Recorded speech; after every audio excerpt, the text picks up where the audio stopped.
went off in Game 7. Yeah, he went off in Game Well, 7. yeah, he Now, did. in my opinion, he got to work on that 3 now. He ain't never to shoot the ball like that again. But that to me is the only thing that Dre has to work on. He's got to work on that 3-point shot. Man, I'm sitting there. I was watching a little X-ray to come on Real. Okay. When what's his name was talking about Draymond and the best defender in the world. Yeah. You know. When he said that he is. He said well, he gotta disagree. feel like that about himself because he going against some of the best players in the game. He said he was the best defensive player ever. If he said he was the best defensive player in the world right now, that's a different discussion. Even if we disagree with him, he's an elite defensive player and it comes from a good place. But to say you're the best ever. But see, you know how sometimes you can misspeak. You know how you can say I done made every shot, but you didn't feel like you didn't make every shot. Here's the problem with your argument. Draymond is a brilliant brother. He's a basketball savant. Yes, he is. Okay? Number one. Number two, I think you've heard him speak many times. That's your man. Yeah. Okay? That brother speaks very, very well. I don't want to hear about him being confused and tripping up words. This is Draymond Green. He knew exactly what he was saying. He speaks very, very eloquent English. And by the way, he's going to be in television one day doing what I'm doing. Yeah. Oh, yeah. He's going to have a job waiting for him because he's got it. Well, look, now you talking about jobs. I don't know if you can speak on it or not. Sure. But they fired my man. Who? Paul Pierce. Okay. So I get it. Right. I mean, because I'm now on the show, so Okay. I feel we got to. How does that work, man? I mean, listen. It's let me say this to you. That's ESPN, so I'm not going to speak on ESPN business as it pertains to a specific person. Gotcha. But what I will tell you is this. My name is Stephen A. Smith. Some people say I'm the face of ESPN. If I drive out in the street and I get a speeding ticket, they ain't going to say it's Stephen A. They're going to say it's Stephen A. ESPN. As a result of that, they make it very, very clear to you that you don't just represent yourself. You represent the brand. You know that walking through the door. So that's in the contract. You know that it don't have to be in the contract. Now, for me, I can't speak for everybody else. I can assure you it's in everybody's contract when it talks about, it doesn't say exactly what I said. What it says is that if you sully, smear, impugn the integrity of the brand, we can deal with you. They understand that. You see what I'm saying? Listen, man, I ain't too wild, but hey, I've had a good life. You understand what I'm saying? When Lou Williams became Lemon Pepper Lou, because he went to Magic City, you saw me laughing about it, but I didn't criticize. Why? Because I've been there before. I know about those lemon pepper wings. I know about that. I've been there before. You okay? Excuse me. You know what? You date and all of this other stuff. I've lived a very, very good life. Right. Okay? But you got to know how to act. And you got to understand that you representing someone other than yourself. There is no such thing. If you can't, Big U, if ESPN said, yo, man, Big U, we want Big U. We want to give Big U a podcast. We want to give him a show. I would be like, come here, bro. Let me talk to you. Right. You do understand there is no such thing as you off. Ain't no such thing as off duty. So that's it. When it comes to the profile that you have and the responsibility that you have to the brand. Because look, let me give you this. When I did the documentary Hip Hop Uncovered, right? Right. I had posted some stuff on there. And my manager called me. He said, Disney called and they want you to take, they feel like, I said, shit, it's already down. What else do they want me to take down? That's right. I said, I'm glad I had something for them to won't take down. There you go. So they can see. So I totally understand. And remember, and this is important too, man. As a brother you've been through a lot in your life. Yeah. You're doing incredible things in the community. You always have. Everybody that I spoke to, because you and I just met a few weeks ago, and it's a beautiful thing, and I hope that we continue to grow and get to know each other better. But here's the deal. I would tell you that with all the things that you're doing and all the positive impacts that you had, think about the interest that you and your man have in others, and think about how sensitive you have to be. Right. to anything that can transpire that can ultimately compromise you receiving the support you want from outside sources in Right. order for you to achieve what you want. Well, if you have to be sensitive to that, and you big you, Yeah. what would make you think somebody that's working for Walt Disney, aka Mickey Mouse, that they don't have to be responsible for? Who could possibly make the excuse they didn't know? It's not that they didn't know. Right. At some point in time, you make a decision as to whether you cared enough or not. Right. And Walt Disney is the kind of company that says, if you don't care, we respect where you coming from, but you got to go do that for somebody else. You got to do that elsewhere. Yeah. We can't associate with you. And by the way, I don't know any business that hasn't done that. Remember years ago when there was all of this controversy, particularly in the aftermath of domestic violence with Ray Rice and all that stuff in the National Football League, right? Yeah. Remember, Adrian Peterson was a model citizen and considered one of the all-time great leading rushers. Oh, he was. They had to put him on the commissioner's exempt list, meaning they paid him, but he wasn't allowed on the field because advertisers and sponsors were pulling their money from the Minnesota Vikings because they didn't want him on the field because those who were opposed to corporal punishment per se were raising hell about it. If Ray Rice had been brought back in the league, sponsors would have ran away from those teams. You got Deshaun Watson right now in the National Football League. I love Deshaun Watson. I think he's a phenomenal player. And to me, it's innocent until proven guilty. But when you got 22 charges against you, do not be surprised if corporations are going to say, yo, we don't know if we want to see him back on the field. He got a lot to be worried about in that regard. We in the cold culture right now. Yeah. You know what I mean? And it's almost like I elaborate on this Sure. because it's almost like I don't want to hear no woman saying it's not a woman's world no more because it is. Yeah. And they That's a really good hold point. the power. It's a good point. And because it's so fearful now to almost like you can't speak to a woman in the workplace, you can't tell her you look good today, or you can't even compliment a woman in dressing. How do you do it? I ain't gonna lie to you. I don't know. I don't know the answer to that question. I would tell you this. As honest as that assessment is, and I don't know too many men who would disagree with you, what I would say in defense of those women is that the culture to some degree was created by us. Because as men, and I'm not talking about I'm black, not gonna white, put this on us. Let me explain. When you talk about white men, black men, whomever, according to the statistics, Right. women have been far more victimized Definitely. than men. Definitely. Right? Definitely. Now, if we know that to be true, remember when the Ray Rice case came percolating, the thing that jumped in everybody's mind is that there's so many things that happened that women never felt free To talk about. speak up about, talk about, and point out because they were fearful they would be ostracized because of the male-dominated culture they were living in. And so if that is all true, then we do play a role in the fact that now it's gotten reversed to some degree reversed to a major because it's degree. like, yo, they basically said enough's enough. We gonna speak up. You have daughters. I have daughters. And I got big sisters. That's right. That's right. And so my sisters look at me and my sisters like, you damn right it happened. And Right. you damn right you Right. better speak up about it. And you better speak against Right. it or else. Right. You know, and by the way, they threatening to whip my ass if I don't. And guess what? And what am I gonna say? Because I mean, they're my sisters. I better do what they say.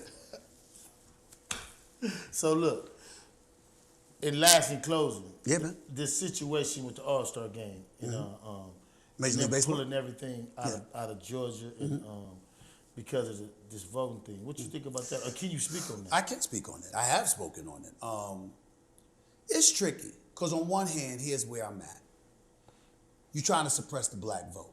That's the first thing that came to my mind. You know, drop boxes in different locations and, stuff like it's illegal to give somebody food or water and all of this other stuff. And then, when you pay attention to it and recognizing the fact that they took powers from the states and gave it to the local government or vice versa, they did one or the other, then they also had the power to get rid of the Secretary of State because if you remember the former president wanted the Secretary of State to do his bidding, and then when he didn't do it, he wanted to get rid of him. Yes, sir. So these are the kind of things that it reeks of voter suppression because when you talk about the Democratic Party, and you're talking about a red state like the state of Georgia has historically been, you're talking about a situation that entails, Republicans pretty much running the state until the recent elections where the two Democrats won the Senate seats. And so they're like, oh, now that you lost, here you are wanting these rules changes. Change, right. In that regard, I'm down with it. Yes, it's voter suppression. I don't like it. Hell with that. MLB, all these sports leagues take a stance. Where I veer left a little bit, or veer right a little bit, is that I remember when all the social justice issues were going on because of George Floyd's killing in Minnesota. And I remember brothers and sisters taking the knee, trying to bring attention to Breonna Taylor, Eric Garner, Philando Castile, Eric Garner, all of these folks that suffered at the hands of brutality on the part of police officers. And all I kept pushing for was, why are we just talking and protesting? Why are we not on Capitol Hill with these same white folks that swear they're now listening? They hear us loud and clear. What can we do to help? And use their cachet, coupled with our cachet, to march up on Capitol Hill, specifically in an election year, and demand change in legislation. Why are we not doing that? Because too many times, as a people, we raise holy hell with our voices to bring attention to something, but the follow through and the strategy ain't there to the degree. That's what we missing. And that's what we missing. And then when we take into account, whether it's Malcolm X back in the day, whether it's Dr. Martin Luther King Jr., God rest their souls, if you look at these individuals, it always involves strategy. Even Rosa Parks refusing to give us a seat up on the bus was a strategy. And so I look at stuff like that, and then I say, where is it now? I remember when me and Kyrie got into it one time because they were talking about because everybody and Steven Jackson with all the smoke and all of these other cats got on me, and nothing but respect for all of them, but they got on me because my position was, you know what, it's about strategizing. It ain't just about hollering into the wind. The wind blows it away. You want something that stick, attack legislation. And they were talking about, nah, man, because I spoke against Kyrie when Kyrie was talking about we shouldn't even be playing in a bubble for the NBA playoffs last summer. I said, no, absolutely not. From an historical perspective, when you look at black people, it was about economic empowerment. Malcolm Martin Luther King was about economic empowerment. Malcolm X was about economic empowerment and independence. What happens with this?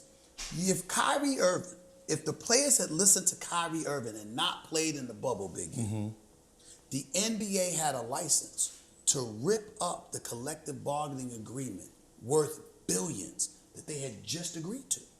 They literally would have had the right to do that. And then they would have had to go, it would have rendered all contracts null and void. And you would have had to go back to the negotiating table, negotiate a new collective bargaining agreement with the understanding. But where would their power have been? Say what? They'd have more power though, more leverage. The players? Well, you say that. But here's what I'm saying about the owners. The owners would have said, you can have all the power you want to. We lost these billions because of COVID-19. So we can't possibly afford to pay you what you're looking for because of what we suffered because of COVID. So and that would have been an excuse for them to lower the amount of money that they had already negotiated to allocate to the players. I said, why would you do that when all you got to do is go and play 2 months of basketball? Keep your money, come back after the season's over, continue to address the issues, because they're not stopping you from addressing the issues in the bubble and beyond. I had a talk with some of the players too. Sure. And I took the stance that they should play because I felt that they should play because you lose the power of voice. And if you don't, I only felt that way. Okay. That in that situation, not showing up to work, and I likened that to when I was in prison. Right. Because when I was in prison, and I would call the homies for money or call somebody for help, and then because they didn't do something for me one time, then if I stopped calling, I didn't move myself away altogether. So I likened that to that. And I had talked to nephew, and I was like, look, I feel like you should play only in the fact that you should continue to use your voice. Because now if you just take yourself out of it, you ain't got nothing to say. Right. But you stop their game. Right. But these may not be the people that you need to get that message to. Well, So that was my opinion. But I like what Kyrie was saying. Because I felt like it was a lot of our people that was going hard on Kyrie. When Kyrie is such a young person. I remember when I was young, and I was going for my change as being somebody who was ultimately ignorant, and started reading Malcolm X, started reading all these different books, Noble Drew Ali, learning, and I started having a field to fight for myself, fight for my people in education. So in my mind, I look at how young he is and what he's reading and how he studied, because I started researching him. And I reached out to some of the little homies that he messed with. And they was like, yeah, Unc, he just be reading and studying it. He trying to get to another place. So I felt like I could see where he was going. Yeah, but what I'm saying to you is, I could see where he was going too. And I completely disagree with that opinion. Right. And there's nothing wrong with it because, No, again, we're coming from different But avenues. you have a bigger voice. I know that. So it kind of is something wrong with that. Well, is it wrong? Because when you say it's wrong, think about what we're saying here. I have to me, hate on me if my agenda and objective is different than yours. Don't hate on me because I'm thinking of going through a different avenue to get to the same place. Right, true, what true, I'm true saying fact. to you is that you talking about empowerment. If I'm saying hell with empowerment, if I'm saying racism doesn't exist, if I'm saying there's no police brutality, oh, hate me for that because that's not true. Right, You see what I'm saying? And that's ignorant and it's weak on my part. That's not what I said. What I'm saying is, wait a minute. This is where you going. This ain't the way you gonna get there. Let me tell you another reason why. Because if you're talking about them not playing, you talking about losing their voice. I'll tell you another reason why their voices would have been gone. Think about it. And you know this just as well as I do. If their money is suddenly compromised, what they gonna be thinking about? Oh, yeah. You see what I'm saying? If the money's taken, now see, it's real easy to talk when you know you got direct deposit and the check's coming, okay? But when that bad boy stopped coming and you compromised it because you were in your emotions for 15 minutes, oh, now there's a rippling effect. So what I'm saying is you literally got, just like they got CPAC. You know, you got CPAC, Conservative Political Action Committees and stuff like that. Yeah. Well, guess what? How about Sports PAC? Sports Political Action Committee. You could sit up there and pool your resources and go to politicians. This is how we want you to vote. This is the legislation. You got Georgia laws. You know what you could do to stop those Georgia laws? Maybe if you had made sure Stacey Abrams won the election, that Governor Kemp wouldn't have been in office to sign that in the law with a damn footage of a plantation hovering over him and 5 or 6 white dudes. Maybe if you had made sure she got in office, that wouldn't have happened. So these are the kind of things that I think about. Now, in the end, what I'm saying is, I'm an older brother, he's a younger brother. Him and all of them. Disagree with me all you want to. That's okay. But when you talk about me, make sure you do your homework. Make sure you know where I'm coming from, because I've been fighting this fight. I've been in these battles. I'm on the air all the time when we're talking about black coaches or the lack of black coaches and stuff like that. You think that endears me to white folks? You think they're going to be happy with me for constantly bringing that up? You think they don't want to alienate and ostracize me? I say bump it. I don't give a damn. It's the truth. It's right. And this is what I'm going to do. And can't find black players that stand up and go like this, Stephen A. Wright. Yeah. And they got hundreds of millions now. But you scared to speak up, or you don't care because you don't like me. I saw players during the riots and protests and all of this stuff. Man, they were coming up with docu-series and stuff like this, highlighting the Tulsa riots, highlighting stuff that went on in the 60s, pre-civil rights, post-civil rights. I asked them to come on the air to talk about just that.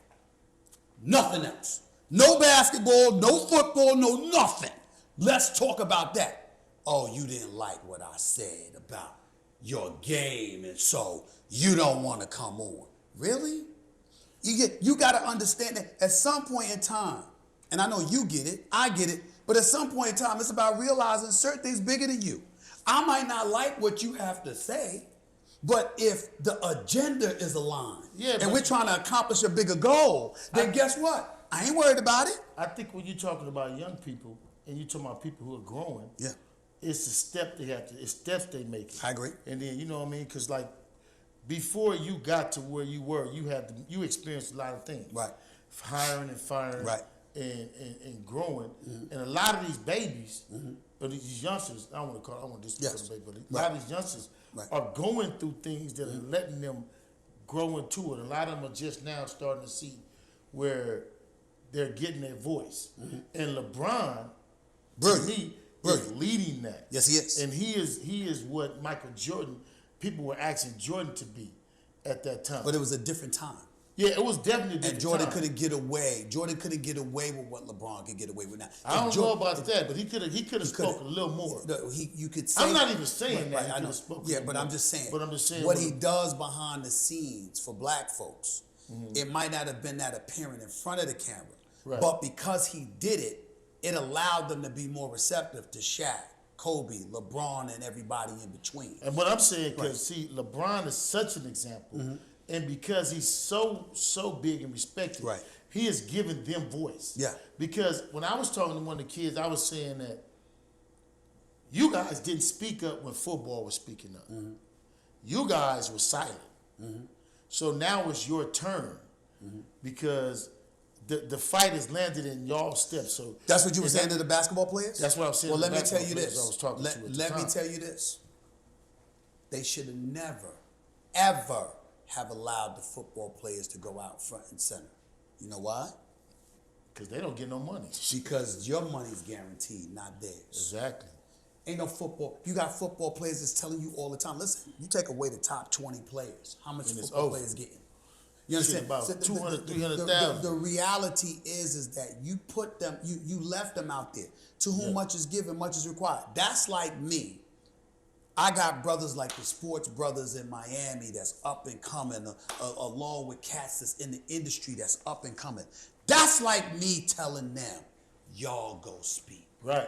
I'm going to be quiet. No, I'm Stephen A. I got this platform. It's my job to be front and I center. had the same conversation. You see, it's my job to be front and center. But while I'm being front and center, it ain't about me just going out there gung-ho and being stupid. I got to be cerebral in my approach. I got to understand that there's certain things that need to come from me.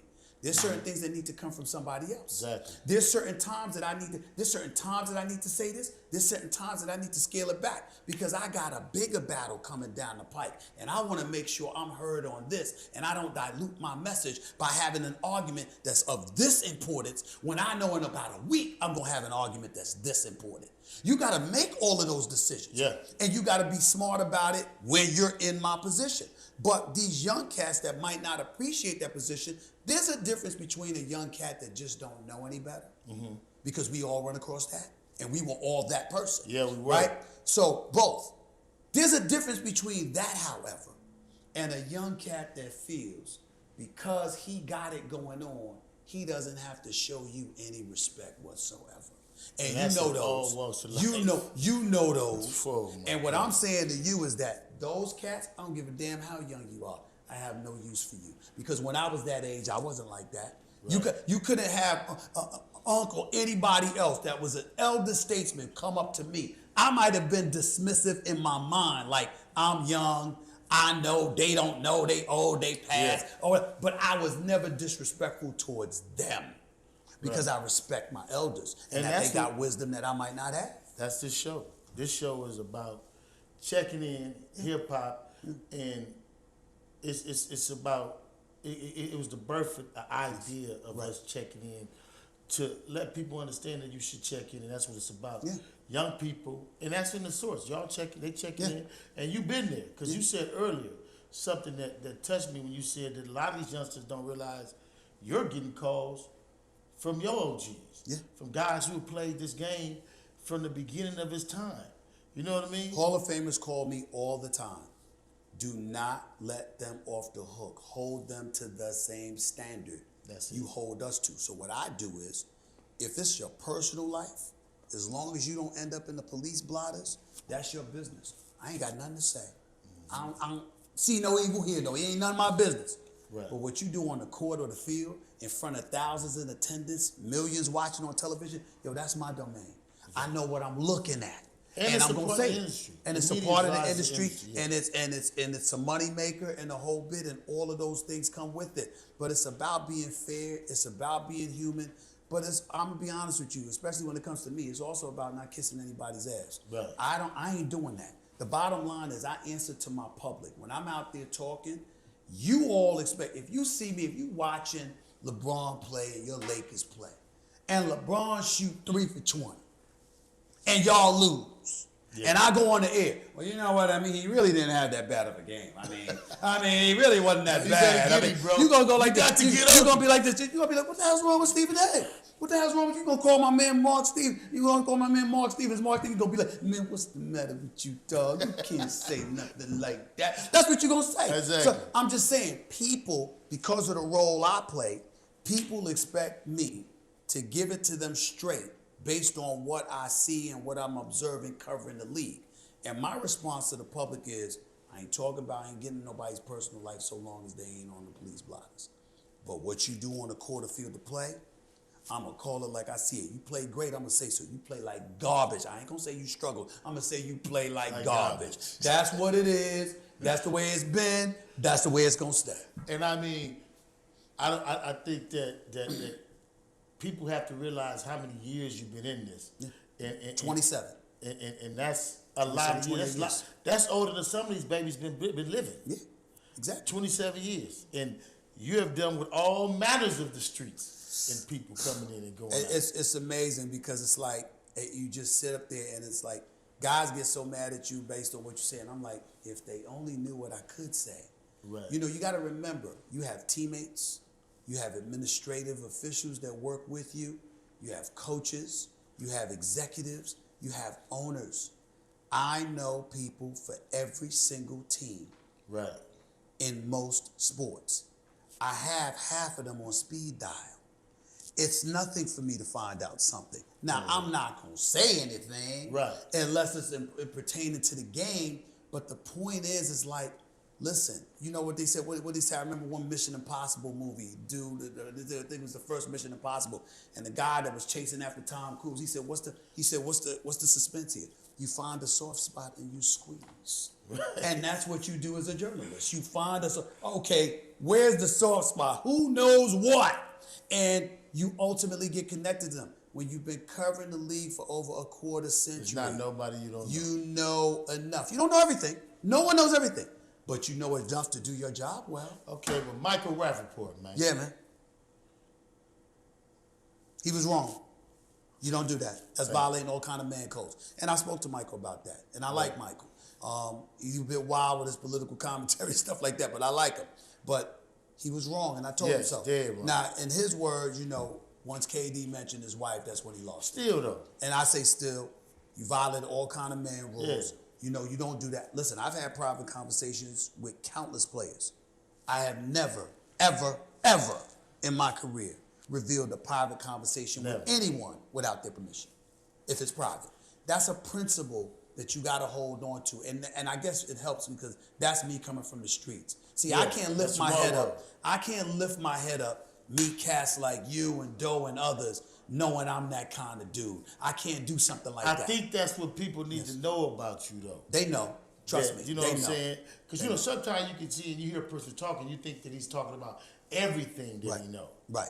And Until they know that he ain't talking about better. everything he know. They know better, and they know they can say whatever they want. But there isn't a single athlete that can tell you truthfully that I have ever violated their trust. Never happened. Never happened. And it never will, because it's not worth it to me. It's about my manhood. It's the cast that I'm friends with that eight players. How can I walk around and be hanging out with you and all of this other stuff, and you got to be worried about what you say or if I'm going to say something? Nah, that's weak. I would never do that. Well, look. Yeah, I know. It's past 5. I'm good. I'm good. Oh, I'm you good. good? I'm Okay. good. All right, well, let's go. Yeah. Okay, so we got the questions, man. Yeah. So this is checking in. Sure. I pull up in your city. Mm-hmm. Where you taking me to eat? Wow. Okay. Well, I got several cities at this point in time. Okay, in my well, life. man, what's are the you best talking? food I mean, are you talking? I mean, somebody finna get a plug. I'm a bit bougie, but I will tell you this: if you come to New York City, I'm gonna take you to Spoon Breads in Harlem because that's my favorite soul food spot. Okay. Sylvia's too. I got to give Sylvia some love because I was going there for years as well in Harlem. That's me, but man, please, if you driving around me, we just driving around, I might take you to White Castle. I ain't gonna lie, I love me White Castle. I ain't gonna lie to you. I'm just that way. I'm just that way. You go, if we were In Jersey, it's a couple of nice spots that I got because I got a house in Jersey. It's a couple of nice steakhouse spots that I got. But more is Ruth Chris, stuff like that. Simple. I'm a Pizza Hut guy too. These are vices that I have. Pizza Hut guy. Out here in LA, Maestro's. Catch is my favorite spot. Yeah, Catch is my favorite spot here. I love Catch in LA. They treat me very well, and I think it's exceptional. And of course, Nobu in Malibu. I mean, come on now. Okay. I mean, you got to do it like that. But I mean, that's what I'm trying to say, because I know you family man and the whole bit. Yeah. You do a lot of work. You take the wife to Nobu, bro. Yes, sir. You take the wife to Nobu in Malibu. Yes. It's nice. Taking the wife. And Catch here. And then so now I'm out here with my boys. Where we going shopping at? You know what I'm saying? In LA? I mean, in whatever city, man. Where we shopping at? I'm a Neiman Marcus guy, bro. Neiman I'm a Marcus? Neiman Marcus. Now I will admit. Now see, here's the thing. It's a little different for me because I said, like for me, I'm known for wearing expensive suits. What people don't know is the story behind that. Like I tried other suits, but Tom Ford fits me best. Right, my Tom Ford suits. Do you wear the cologne too, Tom Ford cologne? No, hell no. I got my own cologne. I got my own cologne. No, not my own. Not my own. I didn't mean my own. I said I don't wear What you Tom wearing, Ford. 24? What is it? Creed. I like Creed. Creed. Try it. It works. Man, I got Creed too, but The I'm white. Trust I'm me. gonna knock this your story. Trust me on this. Trust me on this. What's Creed? Creed is a nice cologne. Trust me. I got Creed. Avantis Creed. wanna try Trust it. me. Just trust me. I'm Try gonna it. see- Try it, because the only penny that matters is the wife. So try it, spray that bad boy, and go to the wife. How it smell? Mark Man, I my got words. cologne. Mark my it down. sons come in and they take it all. I can't Well, yeah, even because it's they the know. good one. Because they know. They don't take They the know. Creed. They know. They're gonna take the Creed. Trust me. Trust me. They're gonna take the Creed. But anyway, when we talk about the suits, here's the deal. Because I grew up so poor, when I first started making a little money, the first thing I did, you got cats buy cars and whatever. I did all of that later. First thing I did was buy a suit or an outfit for every day of the month. Before I could afford Tom Ford.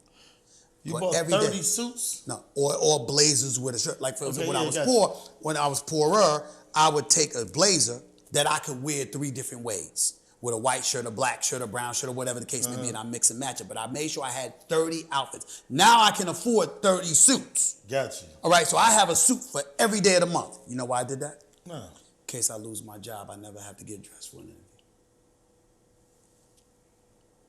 Wow. That's why I did it, because in 2010, 2009, ESPN elected not to renew my contract over the contract dispute. I was unemployed for a full year. I was off TV for a full 2 years.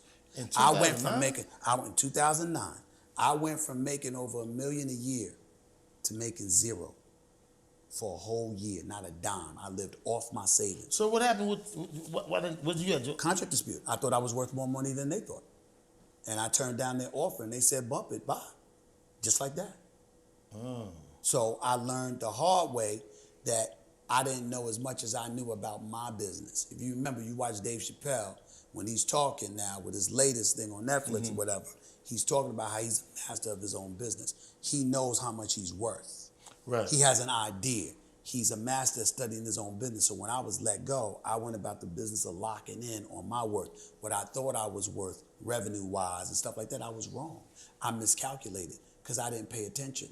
And so as a result, I went about the business of studying, recognizing how to build my audience and knowing how to monetize that for myself. That's what I had to learn. I didn't know it back then. So that was I very made a important foolish for the decision. kids to understand. That's right. It was a big deal. But for me, I still hold on to that. Like no matter, I'm living well. I got a crib here in LA. I got a crib back in New Jersey and New York. All of that other stuff is fine. And I've been blessed. But I worked over a quarter century to pull it off. And what I'm saying to you is I still remember when I was broke growing up and when I was unemployed a decade ago as if it were yesterday. Right. And I walk around with that mentality all the time. I was talking to a youngster today, and he's in high school, and he said he wanted to go. He's a football player. He wants to go to school. He wants to get in communications. And I was explaining to him that you have to do a lot of work, and you need to be lucky. Yep. And And I was telling him, you got to be willing to sacrifice. Yeah. And just to hear you say how many years Yeah. it took you to get where you are. Yeah. And I was explaining to him, today it's a lot more jobs in front of a camera than it was 10 years ago. And I told him I was coming to do this interview. And I was waiting for him to say, I want to go, and I was going to bring it. But he never said it. Right. And I was looking at He him. missed out. When I got ready to leave, I said, see, you ain't really serious. I walked up to him, I whispered in his ear, I said, you ain't really serious. Because if you was, you wouldn't have never let me walk out this backyard and you not want to go meet one of the greatest men to ever do sports, talk about sports. Right. And Doe will tell you, this happened this morning. Happened this morning. You told him right. Yeah. You told him right. And I'm not talking about myself. I'm talking about the principle of your position that he should have viewed it as an opportunity to capitalize off a level of exposure you're not getting every day. And because that's what I did. I remember one time, man, I was in this business and they asked me to give a speech. And I had to give a speech to a bunch of aspiring journalists. And one guy stood up and he said, Mr. Smith, appreciate you the whole bit. He said, I got a problem though. Could you help me out? So what's going on? He said, well, I've been offered a job. And I'm from Maryland. And the job is in Seattle, Washington. And I said, so is the job you want? He said, yeah. I said, it's a good opportunity for you? He said, yeah. I said, well, what's the problem? He said, Mr. Smith, I'm in love.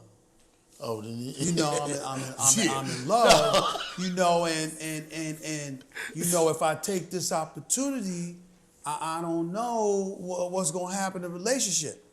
I said, you coming to me to ask this question? You sure you want to do that? He said, yes, sir. My mom told me to talk to you. I said, okay. Love don't pay the bills. Sure, for real. I said, that's my answer to you. Love don't pay the bills. And I said, I'm going to tell you something that's a very, very harsh reality. I don't care how much that woman loves you.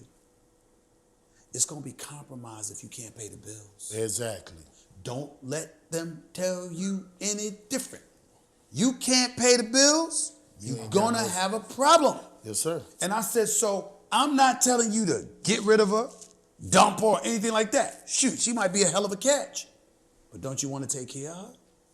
Don't you want to help her acquire what she's aspiring for, as opposed to being an anchor in her life that's pulling her down because you can't provide for her? I said, yo, you got to go and do what you got to do. I said, I would strongly suggest you try to convince her to come to Seattle with you. And if not, go without her. Because your relationship ain't going to last anywhere if you back here and you ain't doing but so much because you passed up an opportunity of a lifetime for yourself. And that's really what we talking about here, man. We talking about sacrificing. People ask me all the time why you ain't married. It was simple, because I was married through my career after growing up poor, starving, watching my mother struggle. My mother and father were married for 60 years, but my father, I'll just leave it at this, he didn't handle his business. And so because of that, that put a lot of weight on my mother's shoulders. And I'm a proud mama's boy. The first thing that I did when I signed my contract for my new show years ago in 2005, when I had, quite frankly, I signed that bad boy for over $1 million. I signed it on 66th Street in Manhattan at the ABC building. I signed that bad boy. The first thing I did was go to my car, drive to Queens, New York, and my mother had retired as a nurse, and she was working in the police athletic league to just get pennies to afford to go on her vacation because she didn't want to use her pension. And I went straight to that PAL and I walked up to her and I said, let's go. You will never work again. And my mother never worked another day in her life. They would on that. I wasn't playing. That was the mission. Yeah. That was the mission. Because when you see, listen, women are incredibly intelligent. They're better than us. They're smarter than us. They make greater contributions to corporate America and all that other stuff. But if you're being real about it, what you really want for that wonderful woman is for her to have that choice. You don't want her to be forced to do not just what she's supposed to do, but what you're supposed to be doing, because you ain't handling your business. Real talk. You do not want that as a man, not if you're a real man. And that's all I've been about. Yeah, real talk, man. I feel that because I've been blessed to have sisters. Yeah. And my story is really a story of women. You know what I mean? Like my riders, court cases, road cases, all that. My sisters, my mother, all that. You know what I mean? So right. I wasn't Stick blessed with to him. meet my father until 16. And I wish I would have knew him earlier. I met him, but I didn't really get to know him. And I say that all the time, he was 16. But he's a great man. I love him. He live with me. I take care of him today. And I take care of my mother, too. But the women have always been the rock. They're smarter. Yeah. And you know what it is, too? This is the thing about women that I don't even think women realize. When a woman supports you, that is the closest you could get as a man to invincibility. Right.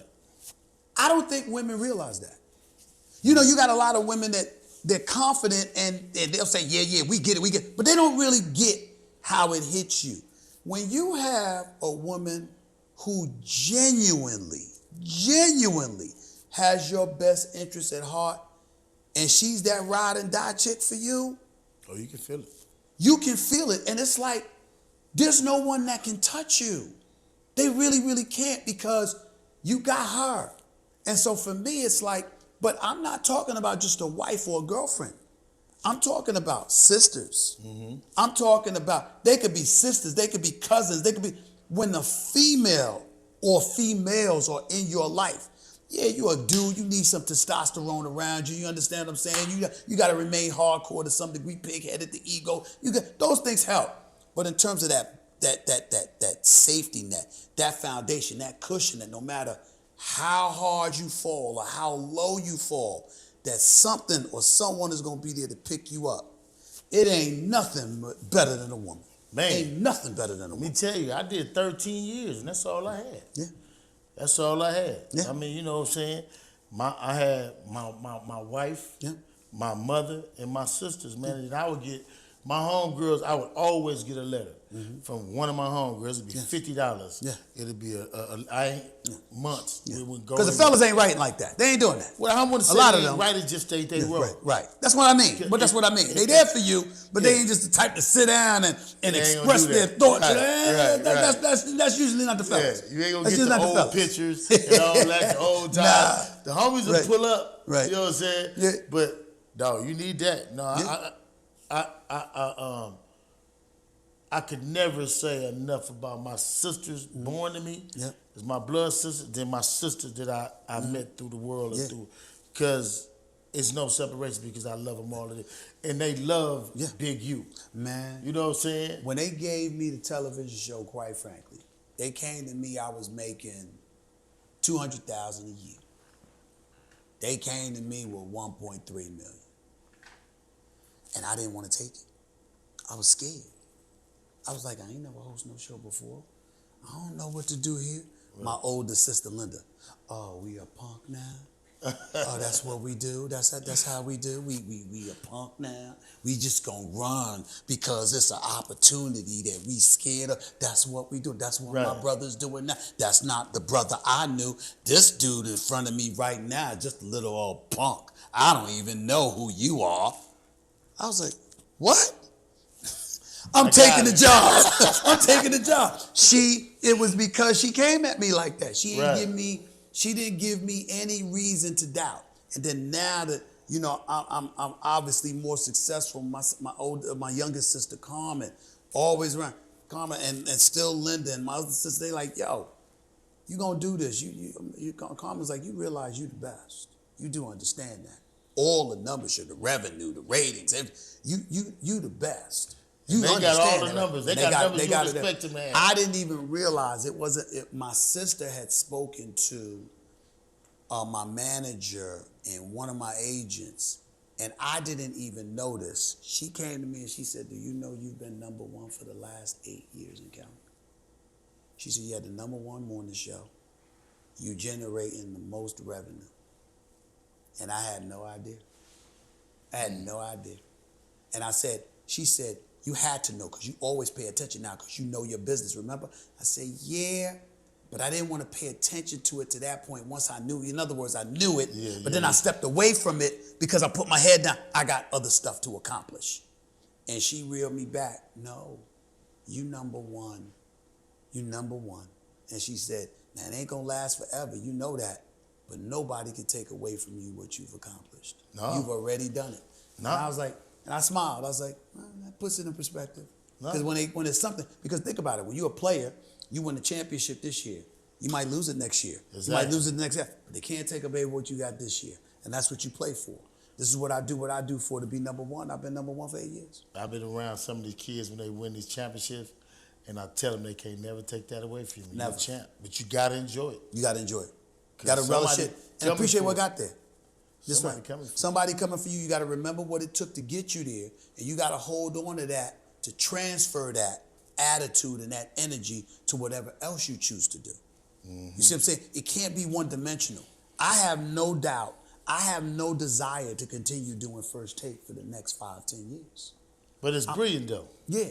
I got my own show, Stephen A's World. I'm the executive producer. My company, Mr. SAS Productions, co-produces it. I got docuseries that I'm EPing and co-producing. I got. Can we get an idea on one of them? Say what? Can we get an idea on One of them is HBCUs equals Black excellence. The history of HBCUs. Wow. That's what I'm coming down the pipe with. It ain't just sports. It's everything. I'm talking about Thurgood Marshall and beyond. I'm talking about the first Black Supreme Court justice, all of this other stuff, and basically bringing it to the modern day era and really highlighting what Black excellence truly is through the lens of an HBCU and what Black people have to go through in order to climb the charts Right. and succeed in this world. So I'm gonna make it current and I'm gonna bring it to the forefront. I'm gonna do all of that. Oh, that's brilliant. So I mean, I might have some projects I have to bring to you, man, because I got some stuff I want to do too, which I am doing. I'm open to it all because I think that you've done an exceptional job with Hip Hop Uncovered. I think you should win an award for that docuseries. Y'all was sensational, man. And Trick, that brother Yeah. special. I mean, that brother was. I was laughing every time he spoke. Right. Every time he spoke, Haitian Jack was as real and authentic as they come. Just the whole bit. I mean, everybody from Queens.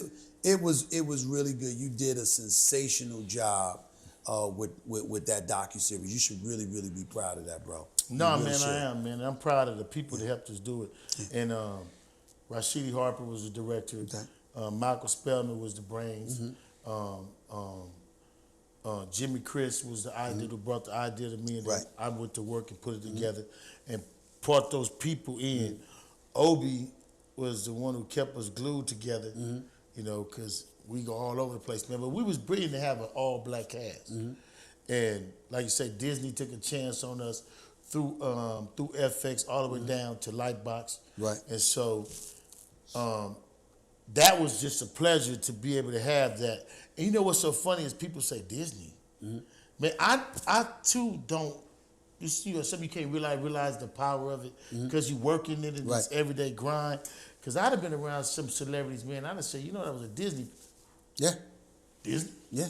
Because they're thinking Disney as in Mickey Mouse. They're not Right. thinking about FX. They're not thinking about Right. Hulu. And they're not thinking about the fact that those are somewhat risque channels, outlets. And there's a place for it all. You know, Disney, you know, got National Geographic, man.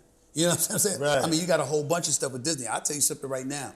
You look at it, like, for example, I'm a fan of the show Snowfall. Right. Okay? Now, I think about you. I think about your background. Just think about the stories you could tell with something like that. When you talk about scripted content, putting stuff out there and telling a story, and then you get some real cats Right. connected to the game, previously or present.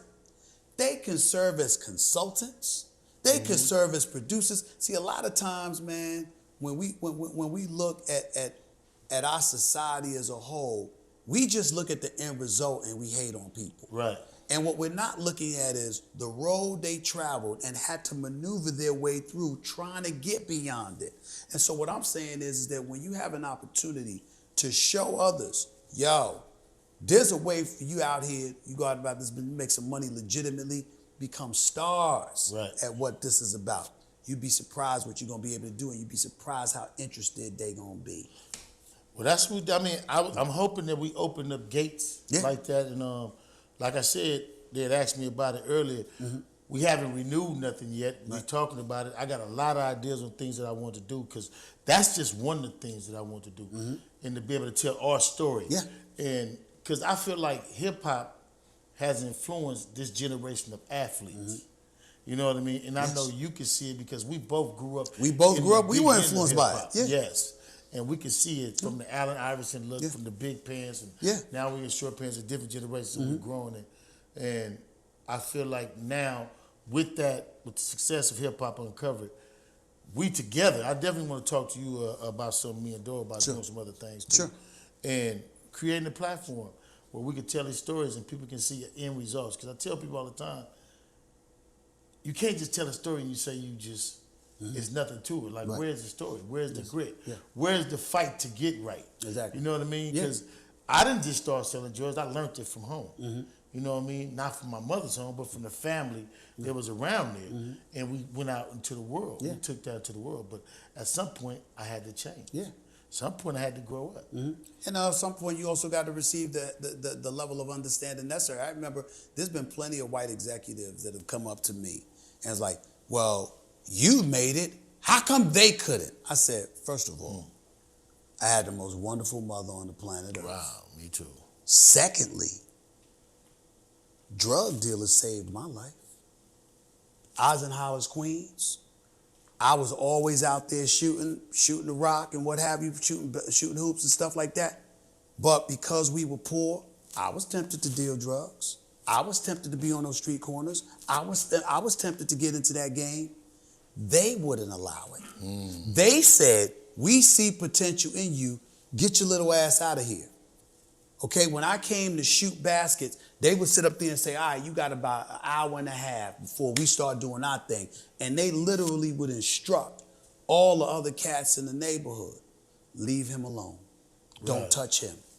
So to me, I come from that. Like, and you know, I've often told people all the time, they like, you know, you think you hard, and that's not true. You understand what I'm saying? I said, hardcore cats respect me because I Right. don't try to act like them. They can't stand the phony cats that try to be like them when you know you're not. They knew I wasn't that. You Right. understand what I'm saying? Right. I mean, That's true. they knew that. And so because I respected them enough not to try to be them, they had love for me and protected me from that element. Even though I was surrounded by it and I knew everybody and the whole nine, they watched my back constantly. That's why I can go back, man. I'll go back home, man. I'll see a cat that I ain't seen in years, and they come up to me, giving me a big hug, and everybody looking at us, man, because cats got tears in their eyes because they so proud of me. Right. Because they got me there. It wasn't just my mom. My mom obviously had everything to do with it, and my sisters, but it wasn't just them. It was the neighborhood, and the neighborhood Rooting for said, you. we got you. And they proud looked of you out to for this me. day. And they looked out for me.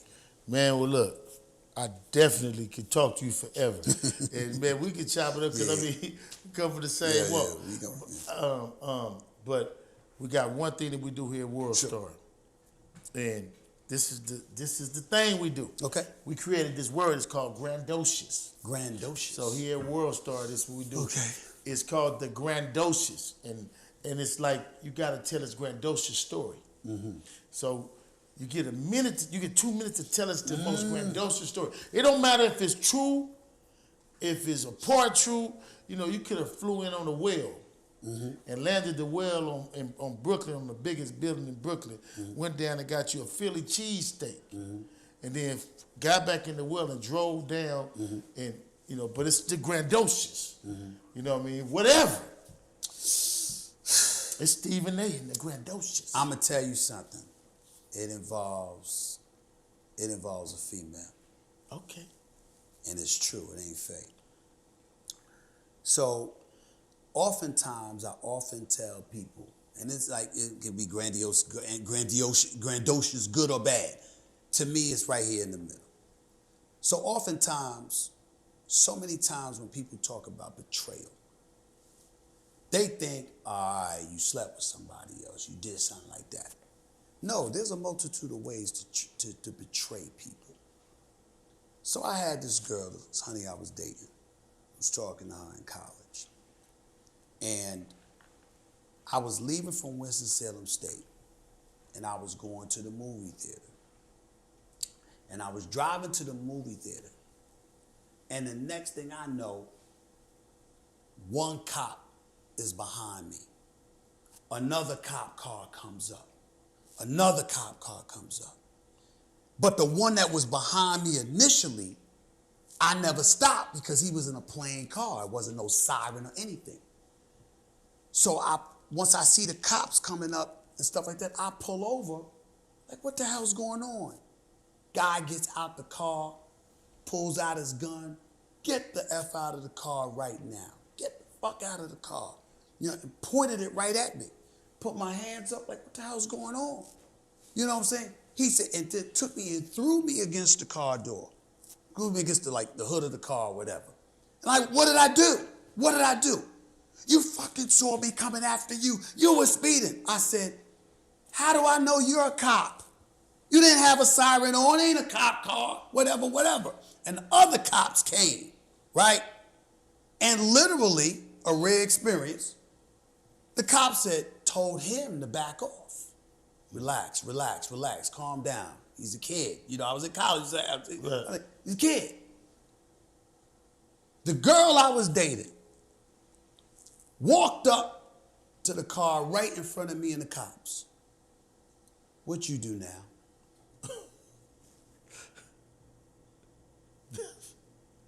I have never, ever been in any kind of trouble other than speeding. That is the only thing that I have ever done to break the law in my life, speed. Mm-hmm. And this girl walked up to me in front of a bunch of cops with my little black ass and said, what did you do now? Her ass was gone by the end of the night. Relationship over. Relationship over. Well, was she African American? Yes. Sister. A sister. Yes.